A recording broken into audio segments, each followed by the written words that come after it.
Chair calls Claire Campos O'Neill. Yes, thank you. I'm Claire Campos O'Neill. I'm here tonight representing myself.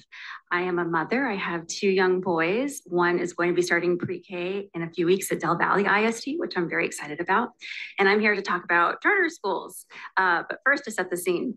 So I live in Southeast Austin in a newer development where there's a lot of homes, there's a few schools and ranch land. But to go to any grocery stores or restaurants, we have to drive 20 minutes to get into town. So where we live, there's also a commercial development. So all of us neighbors really want to know what's coming to that space. So we don't have to drive to get to everything. Well, one day a neighbor in 2019 finds a site map for this commercial space and the idea of charter schools on that map. And a lot of us were scratching our heads because, as I mentioned, we have schools in our neighborhood. We need a grocery store, restaurants, or other businesses to come in. We didn't really understand why the charter would be the one slated. So I did some digging and I was just wondering to myself, how is this allowed? This is a public school and there wasn't ever a public process. And frankly, I felt like I was disempowered because I didn't know how this was permitted.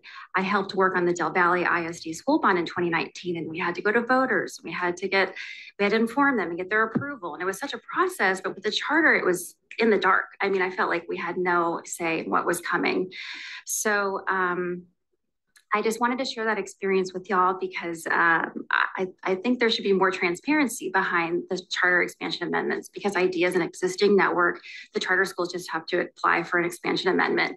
New charters go before SBOE, but this goes before TEA and specifically the Education Commissioner. He approves or denies them. And I think that should be reconsidered. And hopefully y'all can take that up in this session. And maybe it falls under SBOE, which is an elected body, and they can decide if this is something that should come or shouldn't. But most importantly, I think that the public should have a say in if this is part of our communities. So thank you for your time. Thank you for being here. Thank you for your patience as well. Any questions, members of Ms. Torres Yunes? Not hearing any, thank you again.